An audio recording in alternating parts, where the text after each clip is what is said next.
Oferecimento Jovem Pan. Há quase 2 anos, um novo capítulo da longa história de confrontos no Oriente Médio começou.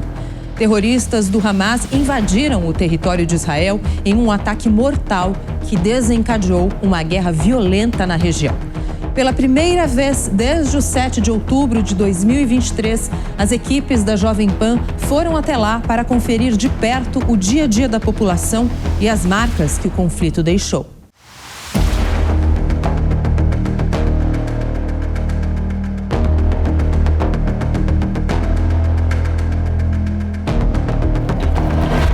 The last 650 days. Eu me sinto hoje como me sinto nos últimos 650 dias. Não importa se é o aniversário de Nimrod ou um feriado. Para Nimrod, e eu só penso nele, todos os dias são a mesma coisa.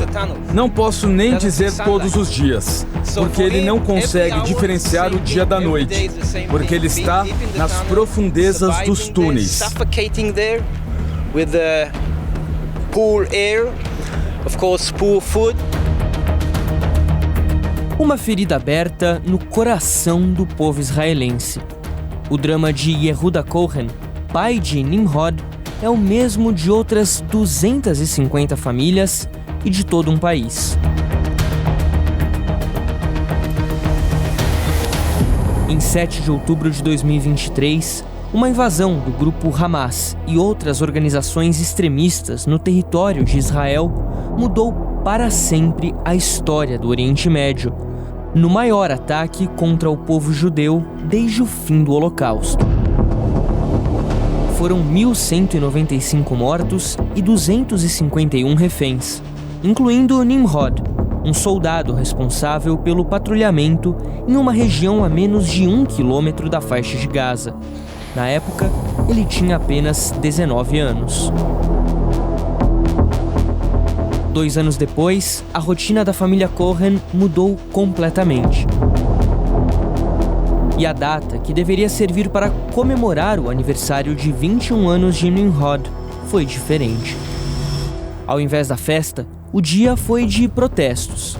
Esta é a Praça dos Reféns em Tel Aviv, onde familiares, amigos e apoiadores cobram todos os dias pelo retorno de 50 compatriotas que ainda seguem em Gaza. A 1 hora de distância dali, o inferno é outro. O silêncio pelos ausentes dá lugar ao som de explosões sem fim e à agonia de quase 2 milhões de palestinos à beira da fome.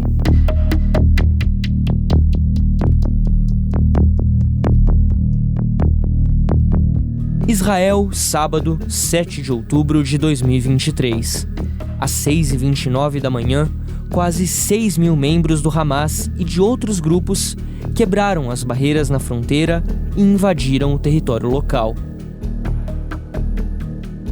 Os ataques foram divididos em 3 ondas que duraram praticamente toda a manhã. Sem diferenciar civis de militares, os agressores iniciaram uma verdadeira matança.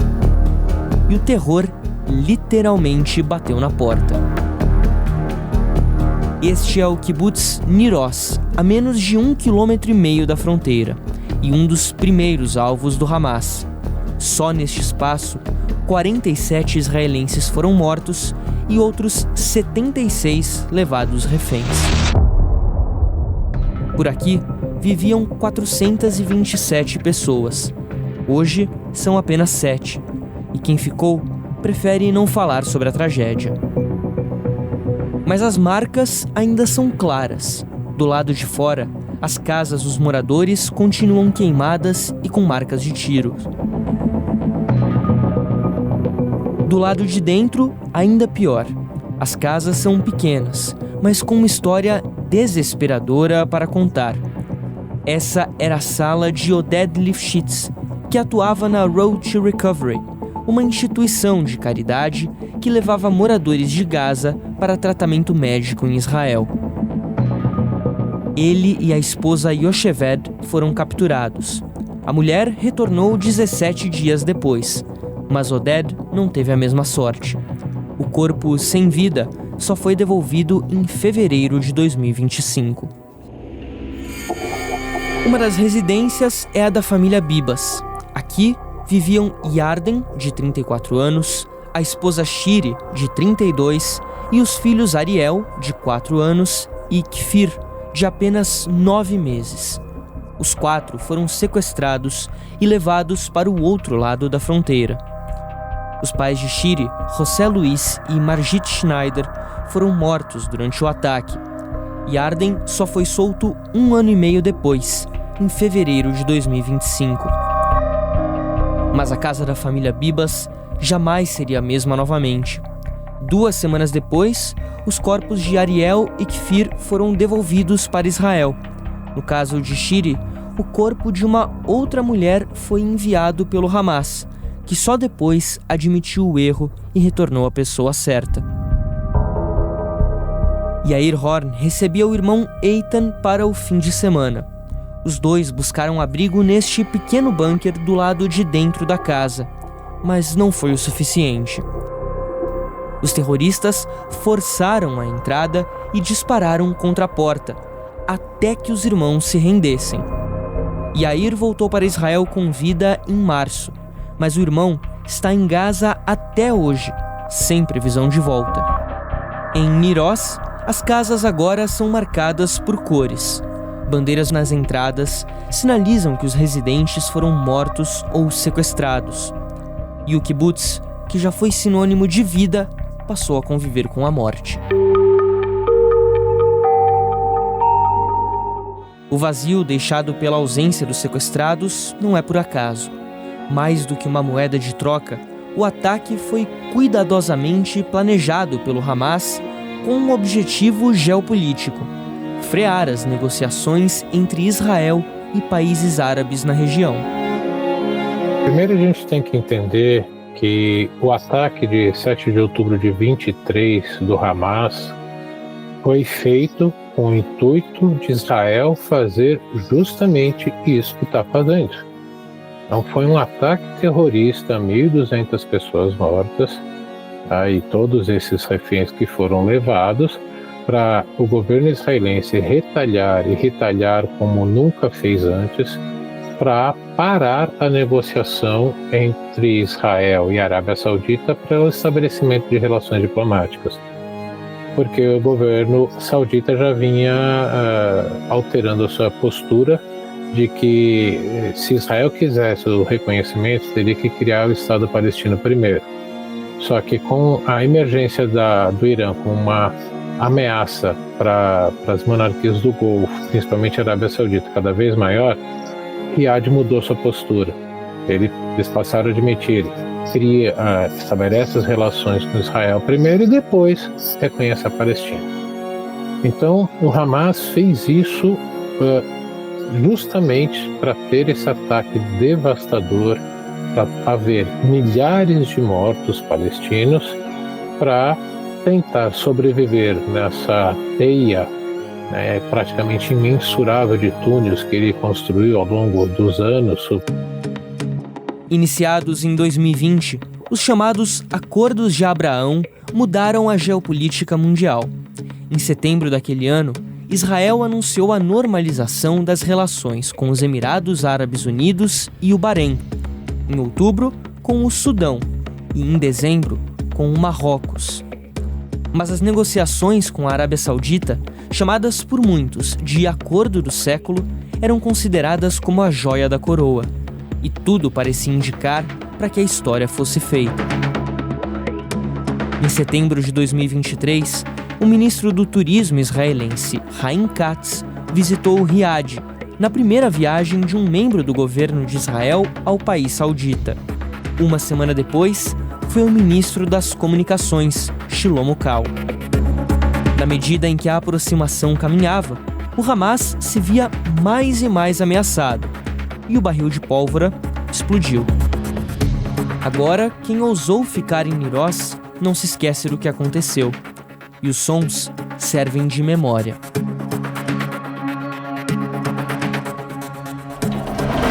A todo tempo, ouvem-se explosões, aviões, drones e tiros vindos dos ataques na faixa de Gaza. No território palestino, o que já era ruim antes do 7 de outubro ficou ainda pior. Controlada pelo Hamas desde 2007, a faixa de Gaza entrou em uma das piores crises da história da humanidade, com consequências muito graves para a população civil. O pequeno território entre Egito e Israel, que abriga cerca de 2 milhões de habitantes, tem nome: Faixa de Gaza. Mas já há muito tempo, essa região é conhecida como o verdadeiro inferno na Terra. Antes da guerra, 83% dos moradores locais já viviam abaixo da linha de pobreza. O número de leitos de hospital para cada 1.000 habitantes era de 1,3, e a densidade populacional era uma das maiores do mundo, com 6.000 pessoas a cada quilômetro quadrado. Mas se faltava espaço, sobravam crises. 58% precisavam de ajuda humanitária. Agora, esse número disparou. Nossa equipe chegou à passagem de Kerem Shalom, um dos 3 pontos da fronteira entre Israel e Gaza. Fomos autorizados a ficar por cerca de meia hora sob um forte esquema de segurança e com limite para gravações. O local é o mais próximo que conseguimos chegar do território palestino, onde a nossa entrada foi vetada pelo exército israelense. Por aqui, caminhões com mantimentos chegam aos poucos, e o exército se responsabiliza pela inspeção minuciosa das caixas, incluindo o uso de cães farejadores, para evitar a entrada de munições e produtos considerados não essenciais, como maços de cigarro. Desde fevereiro, a distribuição é feita pelo grupo americano Gaza Humanitarian Foundation, contestado pela comunidade internacional. Essas são as caixas que são distribuídas por esse grupo, GHF, uma organização humanitária apoiada pelos Estados Unidos e por Israel, alvo de muita polêmica nas últimas semanas, nos últimos meses, por conta de um certo desfavorecimento. A própria ONU não confessa não ter muita confiança nesse grupo, mas ele é, nesse momento, o único grupo autorizado a enviar ajuda humanitária, ou melhor dizendo, distribuir a ajuda humanitária dentro do território de Gaza. A gente pode inclusive abrir as caixas que estão aqui, é possível a gente fazer isso para ver o conteúdo completo que tem nessas caixas, mas elas estão bastante fechadas, até aqui com fita adesiva. A gente vai arrancar uma delas rapidamente, isso depois é colocado de volta sem problemas. É um material considerado vital para a população palestina. A gente pode ver aqui também dentro da caixa macarrão, farinha novamente, lentilha, hummus, o óleo. Segundo a ONU, pelo menos 500 caminhões com ajuda humanitária deveriam entrar por dia na faixa de Gaza para abastecer a população. Mas, na realidade, cerca de 50 conseguem atravessar diariamente. Do lado de lá do muro, existem apenas 4 pontos de distribuição das caixas, mas a fome não espera e deixa cada vez mais vítimas.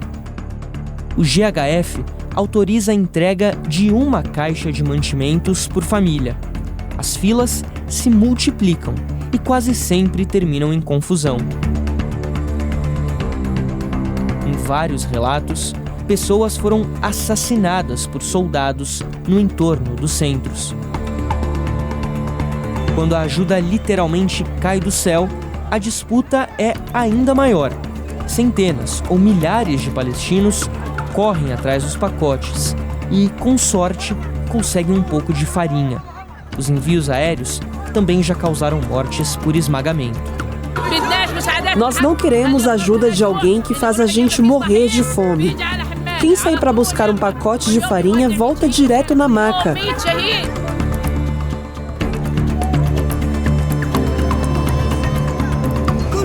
Essa farinha está manchada com sangue. A gente não quer mais farinha. Chega, não vamos deixar nossas crianças morrerem de novo.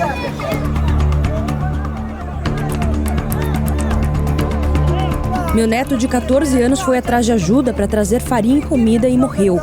Nossas crianças estão morrendo. Sempre tem um tiroteio e a gente acha que vai morrer a todo momento. Dos dois lados, o conflito deixou cicatrizes irreparáveis. Em alguns casos, literalmente. Para os sobreviventes, o retorno à vida normal é um caminho árduo e difícil de ser percorrido. A festa deu lugar ao caos. Próximo do Kibbutz Reim, a 6 quilômetros da fronteira, quase 3.500 pessoas participavam do Festival Nova, um evento de música trance programado para todo fim de semana. Eram quase 7 da manhã quando os terroristas invadiram o local. 378 pessoas morreram e 44 foram levadas reféns. E quem conseguiu escapar não consegue esquecer. He's all my power, like if not him, I don't think that I was here standing and talking to you. O pior foi na primeira semana, quando meus amigos foram encontrados e eu tive que dar a notícia para as famílias deles. Foi a conversa mais difícil da minha vida. Desde então, processar, entender que tudo foi real. Eu estou falando agora com você 2 anos depois. E só de falar, eu lembro que tudo foi real. Não foi parte de um filme. É muito difícil, mas a gente segue até o fim, até eu me sentir segura.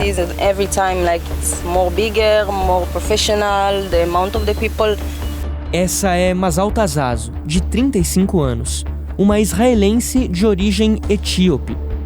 Ela estava no festival com 2 amigos que acabaram mortos pelo Hamas. A imagem que ficou é a da foto no cartaz. Masal ficou desacordada depois de receber uma coronhada na nuca que deixou uma cicatriz de 5 centímetros. Para sobreviver em meio aos ataques, ela precisou se fingir de morta. That day, and now they put their tree to everyone that was killed here. Essa região é a minha casa. Todas as vezes que me pedem para vir até aqui é difícil, sim, muito difícil. Mas ao mesmo tempo é a minha casa. Eu acordo todas as manhãs em Reim, eu durmo todas as noites em Reim. Foi uma noite incrível. Todas as vezes que eu venho aqui, eu olho ao redor, era só natureza. Não tinha essas ruas, esses bancos, era só natureza. Cores, pessoas lindas. É muito triste ver isso aqui como um cemitério. Eu tento aceitar isso.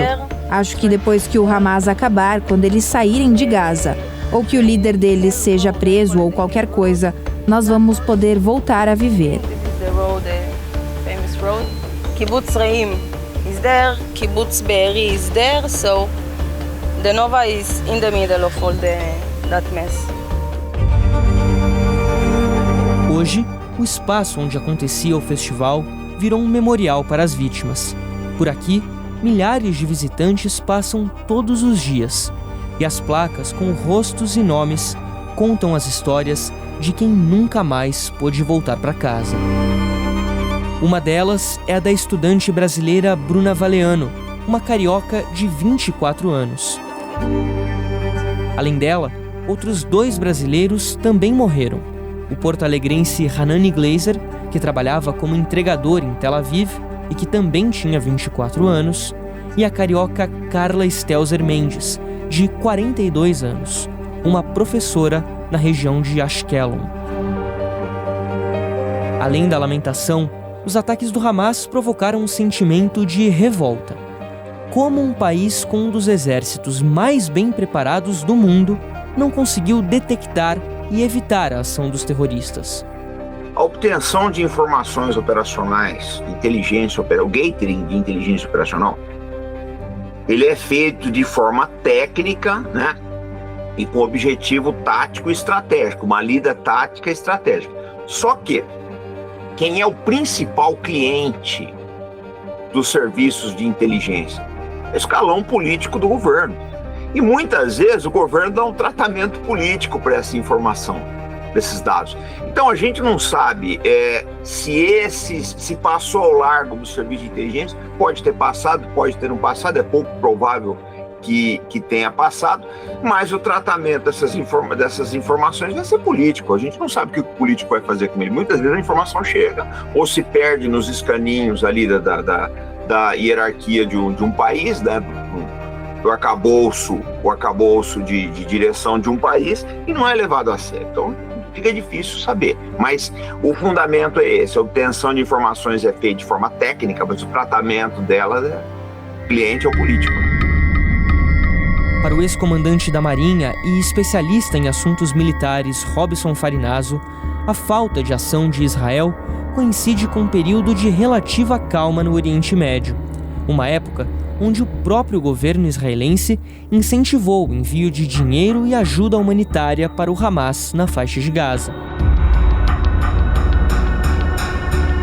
Durante uma década, o governo do Catar enviava pagamentos mensais ao Hamas, com o total superando a marca de $1 bilhão.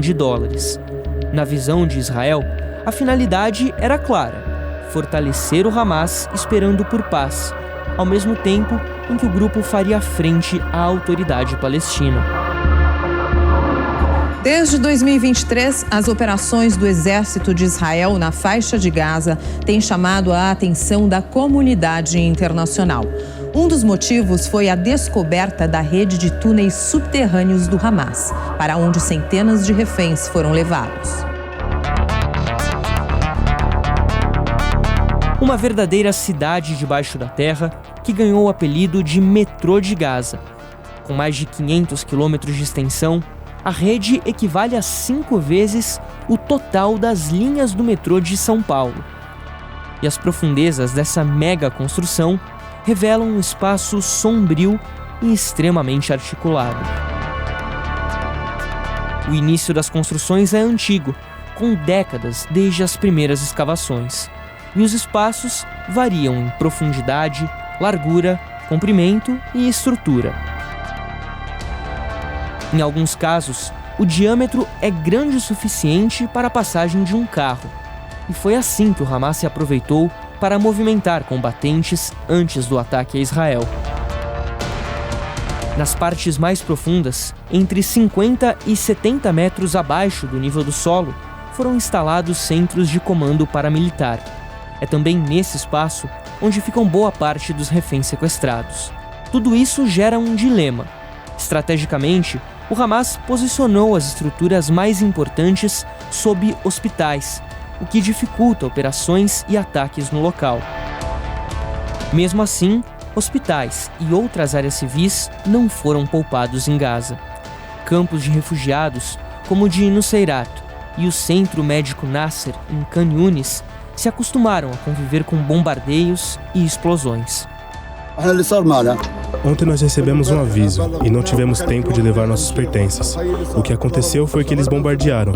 Então a gente precisou sair e deixamos para trás nossas barracas e as nossas coisas. Nós voltamos à noite, depois dos bombardeios. E não tinha barraca, não tinha pertences, não tinha nada. Agora estamos esperando por ajuda, mas as pessoas aqui estão com dificuldades.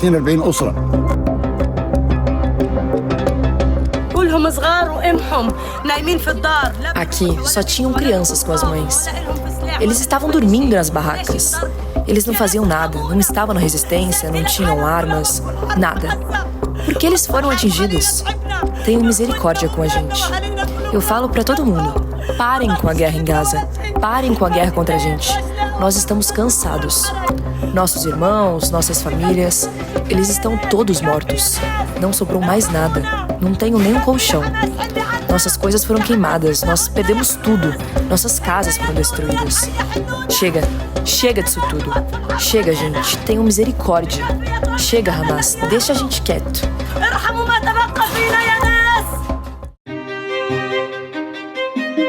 A ofensiva de Israel na região alterou a movimentação da população local. Hoje, 80% do território está ocupado pelo exército ou sob ordem de evacuação. Todos os dias, os civis recebem alertas para deixar áreas que serão alvos de ataques. Mas se os ataques acontecem por todos os lados, sobram poucos espaços para se abrigar. We're doing our best Nós fazemos o nosso melhor para dar avisos aos civis em diversas formas possíveis. Pode ser por telefone, mensagens de texto, folhetos, avisos em redes sociais, mensagens formais do Exército. Isso é o que a gente faz. Nosso pessoal liga para os civis em Gaza, explica que eles devem deixar alguma região. Não é de um jeito só, são vários jeitos. O Exército vê isso como uma questão muito importante. A gente abre mão dos elementos surpresas nos ataques várias vezes. A crise humanitária não é apenas uma questão de alimentos. Desde o início da guerra, mais de 70% da infraestrutura civil da faixa de Gaza foi destruída ou severamente comprometida, com milhares de pessoas desabrigadas. Para reconstruir tudo, segundo a ONU, são necessários mais de 50 bilhões de dólares. Um dinheiro que os palestinos não possuem e que cria um problema ainda maior.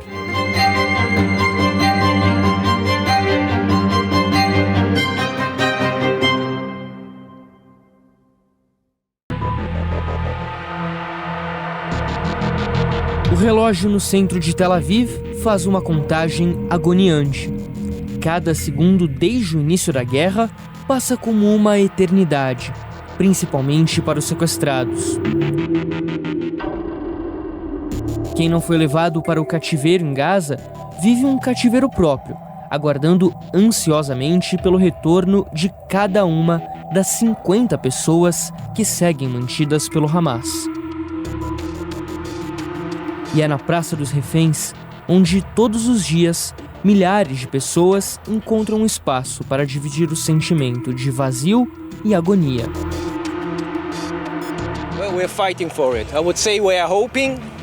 Nós estamos lutando por um cessar-fogo e um acordo para trazer os reféns para casa. Eu diria que a gente está esperando por isso, mas só esperar não é o suficiente. Nós precisamos fazer algo. Eu estou lutando por isso. É por isso que eu uso esta camiseta o tempo todo, porque eu estou pensando no alvo. Não os meios para manter a história dos reféns em Gaza nos holofotes, mas o objetivo. Eu quero o fim da guerra em Gaza. Eu quero Nimrod, meu filho, livre. O desespero de Yehuda Cohen pelo retorno do filho tem explicação. O estado de saúde dos reféns é uma das maiores preocupações das autoridades israelenses. Em diversos casos, quem conseguiu retornar para Israel com vida geralmente apresentava condições precárias, ligadas à desnutrição e à falta de oxigênio. E quem não retornou com vida apresentava marcas de crueldade, mutilações e sinais de tortura, com abuso físico e psicológico, foram constantes nos corpos das vítimas. O professor Hagai Levin é diretor de saúde do Fórum das Famílias de Reféns. Ele explica que, para cada pessoa na faixa de Gaza, cada segundo importa. The situation of the hostages from October 7 is a public health emergency. A situação dos reféns de 7 de outubro é uma situação de emergência de saúde pública. O que nós percebemos desde o começo é que, primeiro de tudo, a saúde dos reféns é um dos principais pontos. As vidas deles estão em jogo. O que está escrito na minha camisa é que todos são humanitários. Eles estão com a vida em risco e nós publicamos, com a ajuda de testemunhos, os check-ups médicos deles, o relatório patológico dos reféns mortos, etc. Muitos estão famintos, eles não têm água suficiente, eles não têm oxigênio suficiente. A gente sabe que eles estão passando por tortura mental, física e até mesmo tortura sexual. Esses dias são de extrema importância.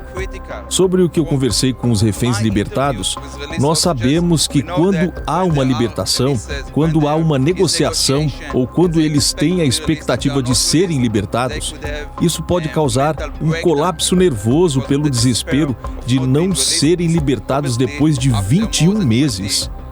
Além da saúde cada vez pior, A gente sabe, pelo que aconteceu com os reféns mortos, que eles podem desaparecer.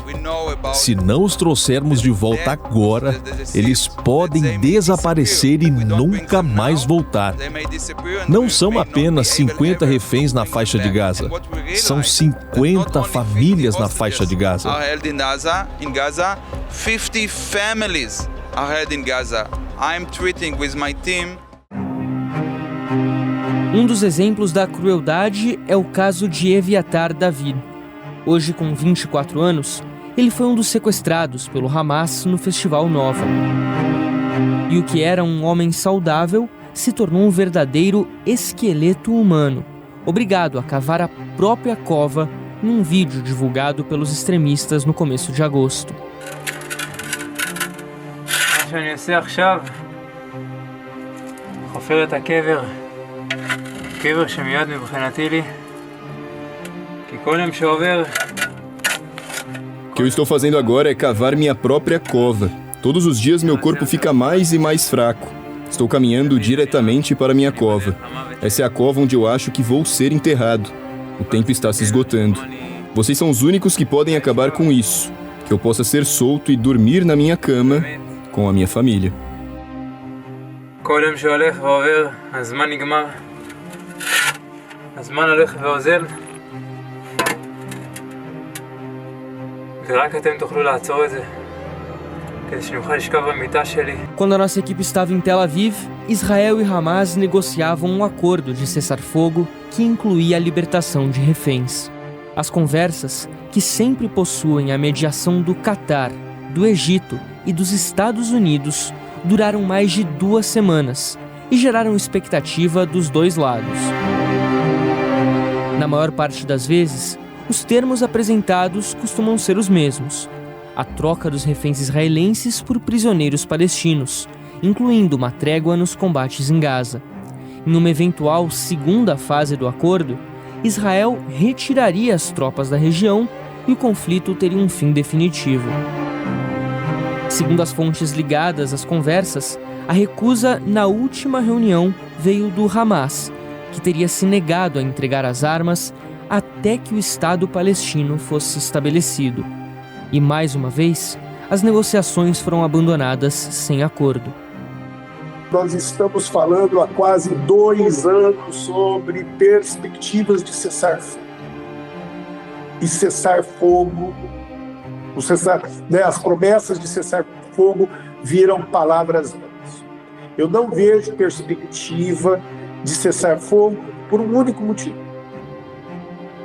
Nenhum dos agentes quer dar fim ao conflito. O Hamas não quer abrir mão, o Hamas não quer rever os seus posicionamentos sobre a existência e soberania de Israel. E no outro ponto, neste exato instante, com o governo que Israel tem, não existe nenhuma perspectiva de conclusão dos conflitos, sempre sob justificativa do resgate dos reféns israelenses na mão do Hamas. Então, e obviamente, as negociações são cessadas em função da negativa de Israel a exigências consideradas desproporcionais, abusivas do Hamas. Ou seja, aqui não há intenção de equitatividade e o conflito, ao meu ver, não tem perspectiva de finalização, nem sequer de suspensão.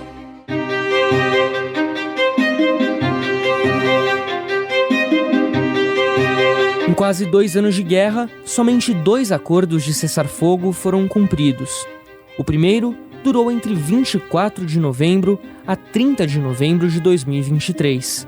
Interlocutores afirmaram que o Hamas chegou a oferecer a troca de todos os reféns pela liberdade de milhares de palestinos. Na ocasião, o governo israelense negou a proposta.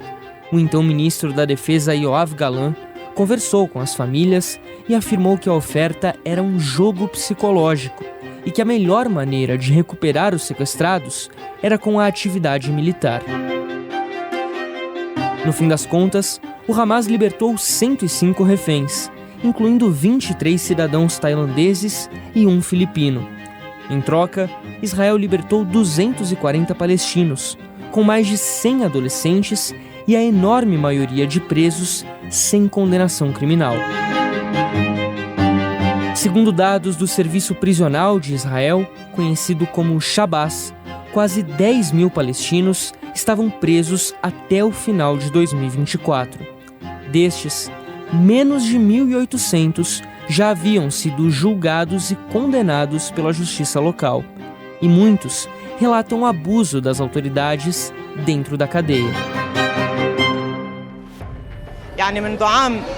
As condições das prisões são as piores desde 1967, seja pelas agressões aos prisioneiros, aos sprays, a baixa quantidade e qualidade da comida, o confinamento solitário. Eu fiquei na solitária por 6 meses e só ontem eu pude sair. A situação da prisão neste momento, sob este governo, é muito ruim. O tratamento dentro da prisão é muito ruim.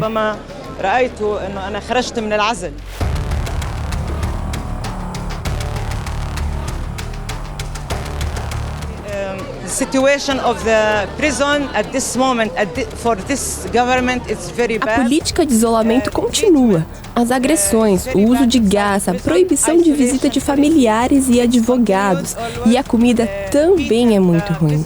Não temos tratamento médico. Estamos falando de mais de 60 prisioneiros que morreram dentro da cadeia por agressões. E todas essas políticas. We are talking about more than 60 prisoners who are died inside the prison by beating them and by using all these policies.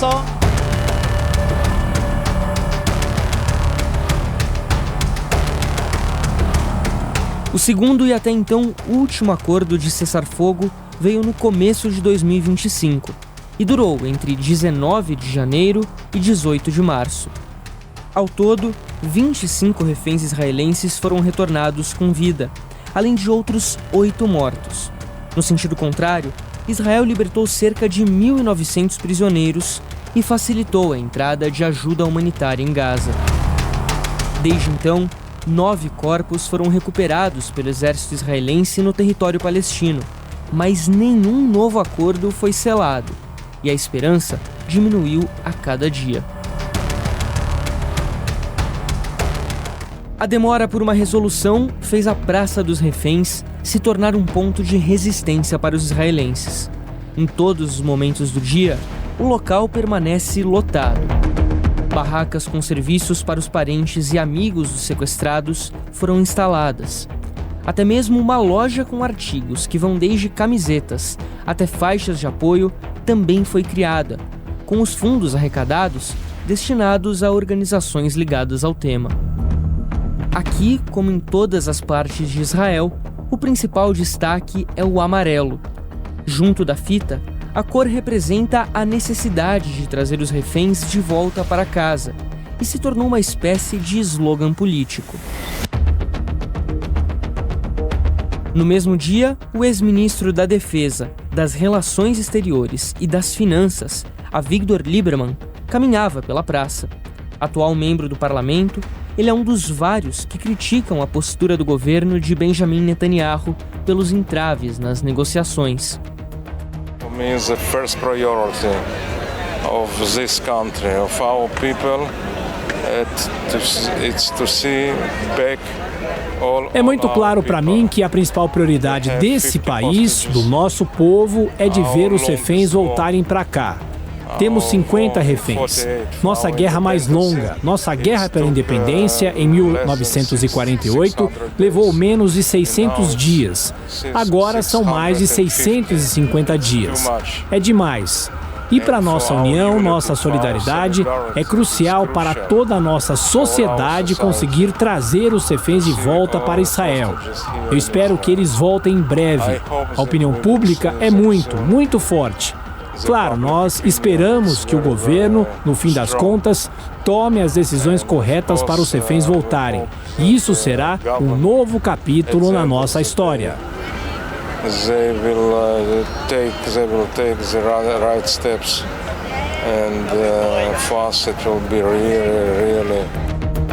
Enquanto o novo capítulo não começa, a espera se torna ainda mais difícil e cada vez mais perguntas vão ficando sem respostas. Com críticas ao governo, várias organizações independentes cobram ações e buscam oferecer um pouco de conforto aos parentes e amigos dos reféns. Um trabalho que se faz necessário em meio a uma espera sem fim. A apenas um quarteirão de distância da Praça dos Reféns, uma equipe trabalha incessantemente. É o Fórum das Famílias dos Reféns e Pessoas Desaparecidas. Formado exclusivamente por voluntários, o grupo se juntou logo após os ataques de 7 de outubro para unir esforços em torno da volta dos sequestrados. Além dos próprios familiares, profissionais dos mais diversos setores se ofereceram para participar e ajudar o fórum. Até mesmo a sala comercial, onde a sede da ONG foi instalada, é emprestada sem custos. Durante a visita, fomos recebidos por Revital Poleg.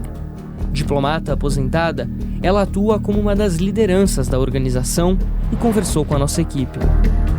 Crítica da atuação de Netanyahu, Revital questiona o que quase toda a população de Israel quer saber: como o governo decide quais reféns serão libertos.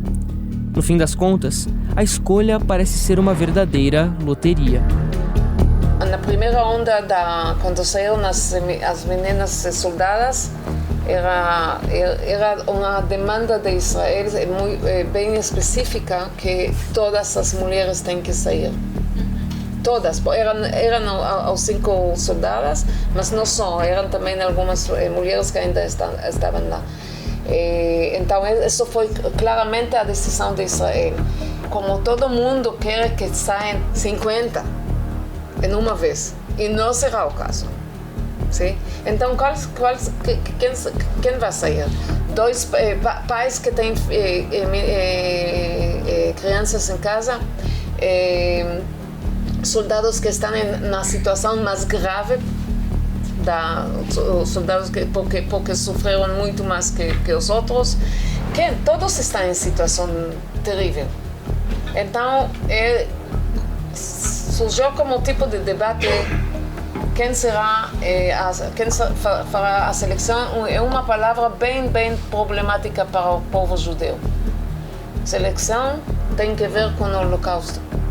É uma das feridas mais grandes do Holocausto. E então, quem vai decidir quem serão os 10?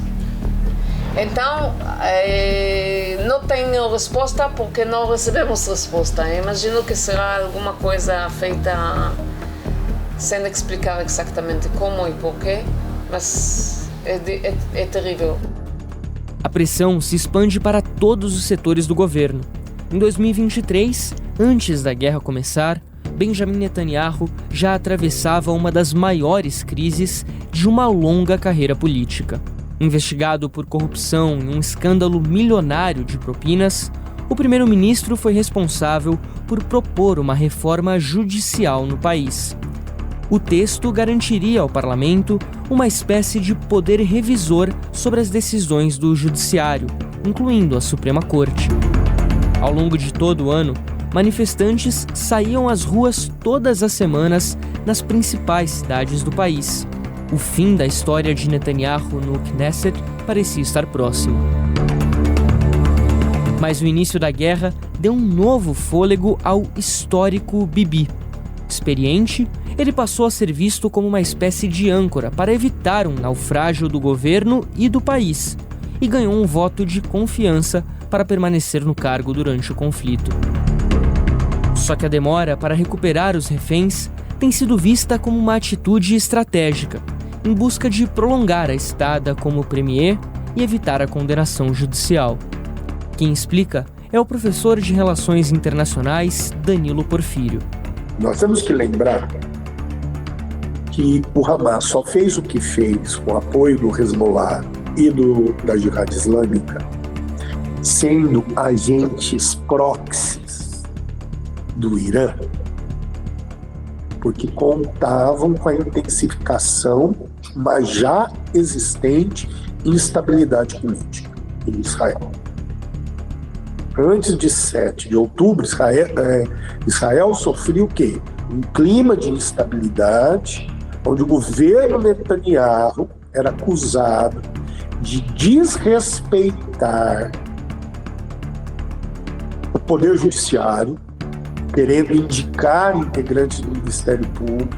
Esse ataque dá um sopro de vida político a Benjamin Netanyahu e ao governo Netanyahu. No primeiro momento, unidade nacional, não mais haver dessa unidade nacional, a justificativa o quê? Da manutenção do conflito até a sua conclusão. Quando isso será concluído, ninguém sabe. Então, a guerra foi um artifício, sim, de manutenção do governo e do próprio Netanyahu no poder. No Brasil, o embaixador Daniel Zonchin defendeu a atuação dos negociadores e destacou as dificuldades que Israel enfrenta durante o processo. Well, we have Hamas, it's an organization that the main motive for its activities it's the religious belief that Israel should be destroyed. Falando sobre Gaza, nós temos o Hamas, que é uma organização terrorista cujo principal objetivo é a crença religiosa de que Israel deve ser destruído. Infelizmente, não é só uma crença, mas algo que eles estão tentando fazer, que tiveram muito sucesso no dia 7 de outubro. Quando falamos sobre Gaza e o Hamas, esse é um grande obstáculo. Eles estão dispostos a sacrificar quantos palestinos forem precisos para destruir Israel. E nós não queremos ser a vítima nesse ponto. Agora, com outros palestinos, com a autoridade palestina, nós temos diálogo, um pouco de cooperação quando tratamos da Cisjordânia, mas as coisas ainda são difíceis. Não é como se todas as partes da sociedade israelense ou do governo israelense estejam de acordo com a mesma ideia sobre como proceder e resolver os problemas. E nós não vemos muitas ideias ou cooperação da autoridade palestina ou da sociedade palestina. Então as coisas ainda estão difíceis. Temos uma visão sobre como gostaríamos que fosse no futuro, mas no curto prazo as coisas ainda são difíceis.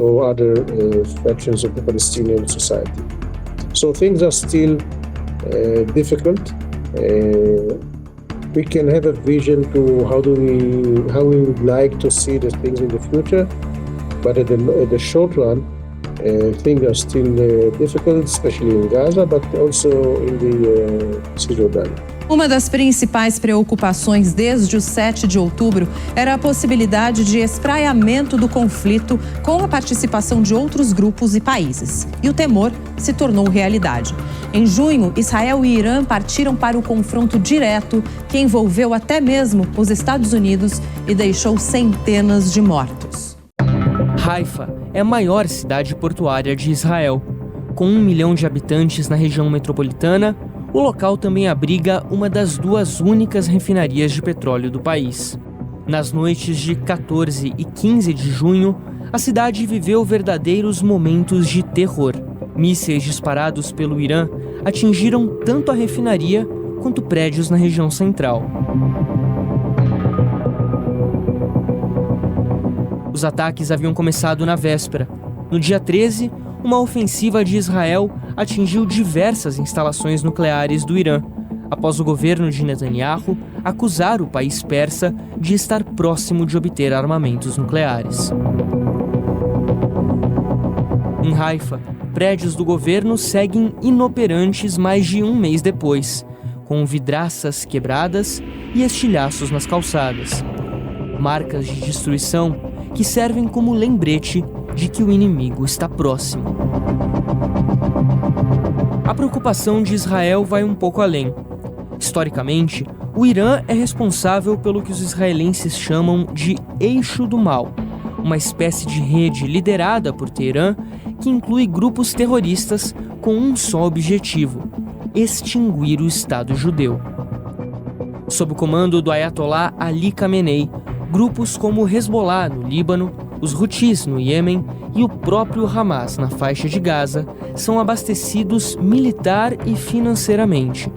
Individualmente, Nenhum deles possui tanta força contra a defesa de Israel, mas a atuação conjunta era considerada preocupante. Um dia após o 7 de outubro de 2023, o Hezbollah demonstrou solidariedade ao Hamas. O grupo libanês iniciou o disparo de foguetes na região de fronteira contra Israel, forçando a evacuação de cidades inteiras ao norte do território. Chegamos a Even Menachem, uma pequena vila a 4 quilômetros da linha entre os dois países. Das cerca de 500 pessoas que viviam por aqui, quase todas saíram. 21 meses após o início do conflito, 20% preferiram não voltar.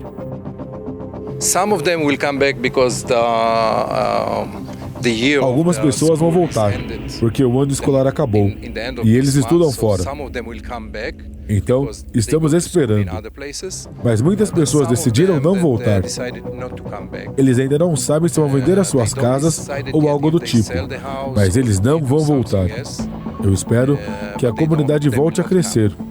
Bom, pessoas como eu, que já tenho 60 anos, não podem cuidar da vila daqui a 10 anos. Precisamos de pessoas jovens, famílias, crianças que venham para cá. É isso que eu espero. Nos próximos 20 anos, acho que teremos paz com o Líbano. Aí sim, as pessoas vão vir.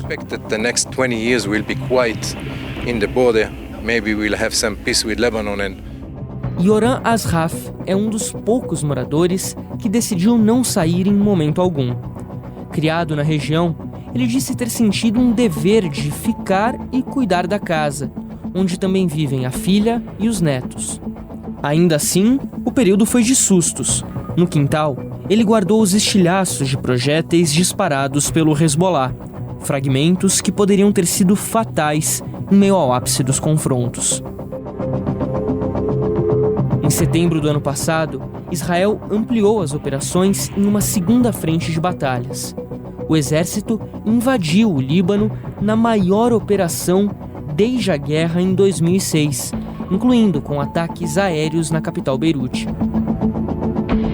A ofensiva foi considerada um sucesso. Entre as vítimas estava Hassan Nasrallah, líder histórico do Hezbollah, que estava no comando da organização desde 1992. Mas a controvérsia também se espalhou. Em uma ação coordenada pelo Mossad, o serviço secreto israelense, pagers e walkie-talkies foram carregados secretamente com explosivos detonados à distância. 42 pessoas morreram e mais de 3.000 ficaram feridas, incluindo crianças e civis que estavam próximos dos dispositivos no momento do acionamento. Mais do que um golpe tático, o incidente feriu a moral do Hezbollah. Pouco tempo depois, um cessar-fogo foi assinado e as tropas começaram a retirada do sul do Líbano. Mesmo com confrontos pontuais, o pior já parece ter ficado para trás na região. E hoje, Yoram tem esperança de dias melhores.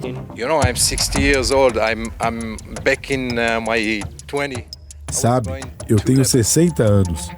Quando eu tinha 20, eu ia para o Líbano de carro. O pessoal de lá vinha para cá trabalhar nos campos e depois voltava para o Líbano à noite. Eu espero que isso volte a acontecer. Espero que a gente possa ir para lá, que a gente possa voltar a falar de agricultura. É frustrante não poder fazer esse tipo de coisa. 80% da população do Líbano é de boa gente. Mais do que 80%. Eles querem crescer, fazer negócios. O problema é com o resto. Mas se esse resto for embora, tudo vai se reabrir. Tudo vai reabrir. Eu acredito nisso, ainda nessa vida.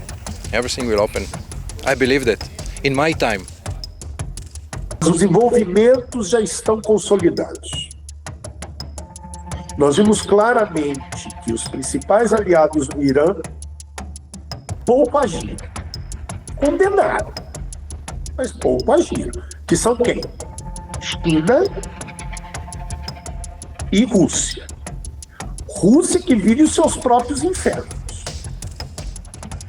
China que ainda não tem, vamos dizer, uma força militar equitativa dos americanos e que também não tem interesse nenhum em se envolver em conflitos que não são seus. Conflitos são ruins para negócios. E o que os chineses querem é a boa condução dos seus negócios. Esse é o primeiro ponto. Segundo ponto, escalada de violência interna. Não. O antagonista foi sensivelmente atingido. Irã. Sensivelmente atingido. O que também atende a interesses regionais de outros antagonistas do Irã. Arábia Saudita, por exemplo. Tanto que você nota condenações, mas você não observa ações. Além de Israel e a faixa de Gaza, um outro território voltou a ganhar destaque nos últimos anos: a Cisjordânia. Disputado entre israelenses e palestinos, a região viu aumentar o número de ocupações e um crescimento das tensões. Viemos ao Kibbutz Magal, na região central de Israel. A comunidade é sede da fábrica de uma das mais importantes empresas de tecnologia agrícola do mundo. A exatos 800 metros de distância, um muro. E do outro lado, a área conhecida como Cisjordânia. Mais especificamente, a cidade de Zeita, casa de 3.000 habitantes. Apesar da proximidade geográfica, os dois lados nunca pareceram tão distantes. No desenho feito pela ONU em 1948, toda a Cisjordânia e algumas áreas além fariam parte do futuro Estado palestino. Mas o desenho ficou apenas no papel. Entre 1948 e 1967, o território foi ocupado pela Jordânia. Depois da Guerra dos 6 Dias, foi ocupado por Israel. E só na década de 90, com os acordos de Oslo, que a divisão em 3 blocos surgiu. O primeiro, administrado pela Autoridade Palestina, com 18% da terra. O segundo, pela Autoridade Palestina e Israel, com 22%. E o terceiro, apenas por Israel, com 60%. As alas mais radicais do governo israelense, porém, não veem as coisas dessa forma. Desde 1967, os chamados assentamentos israelenses começaram a se multiplicar no território, em um movimento considerado ilegal pela lei internacional. Hoje, já são cerca de 250 espaços, quase todos construídos após residências locais serem destruídas e moradores expulsos. Ao todo, a população da Cisjordânia chega a aproximadamente 4 milhões. 3,3 são palestinos e outros 700 mil israelenses. Mas a tendência desde o 7 de outubro é de aumento da presença de Israel. 22 novos assentamentos foram aprovados pelo Knesset em maio, aumentando também o temor de ocupação total na área. E grande parte da movimentação envolve violência. Um relatório da ONU aponta que entre janeiro de 2024 e junho de 2025, pelo menos 2.208 ataques de colonos israelenses contra palestinos terminaram em morte ou propriedades destruídas, com violações de direitos, como na morte de Alda Hatalem.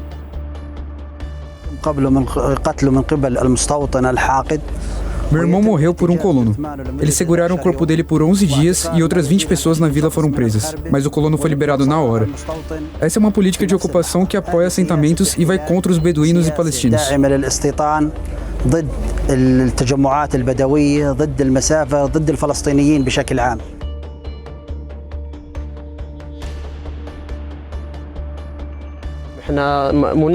Desde que ele morreu, nós não recebemos autorização para recuperar o corpo. E a ocupação israelense disse que ele não deveria ser enterrado aqui e que a gente não pode se reunir para o velório. Mas nós permanecemos firmes e insistimos até conseguir. Mesmo que isso seja um direito básico para todos.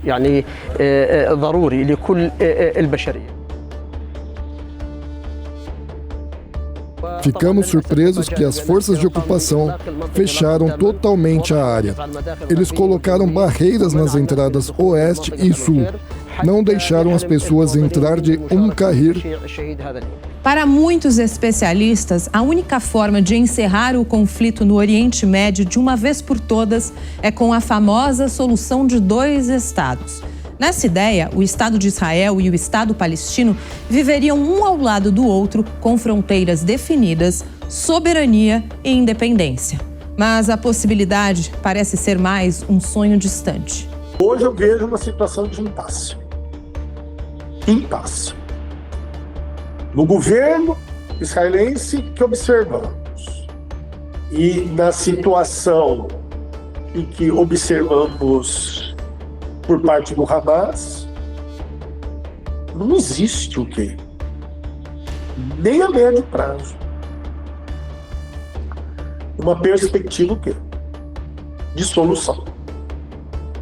Não há vontade política para o fim. Aceitar a criação de um Estado palestino é visto como assinar uma sentença de morte eleitoral para qualquer político israelense.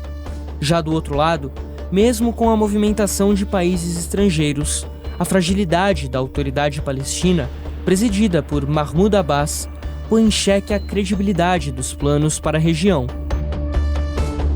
Enquanto isso, 2 milhões de pessoas na faixa de Gaza seguem à espera de uma solução para, no mínimo, conseguirem um prato de comida. Enquanto em Israel, todo o país aguarda o retorno em segurança dos reféns. Chegou a hora da nossa equipe voltar para casa, sempre com a esperança de que dias melhores ainda estão pela frente. Documento Jovem Pan fica por aqui. Até a semana que vem.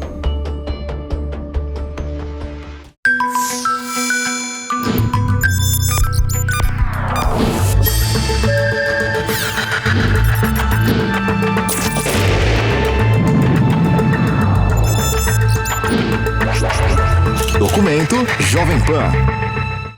A opinião dos nossos comentaristas não reflete necessariamente a opinião do Grupo Jovem Pan de Comunicação. Realização Jovem Pan.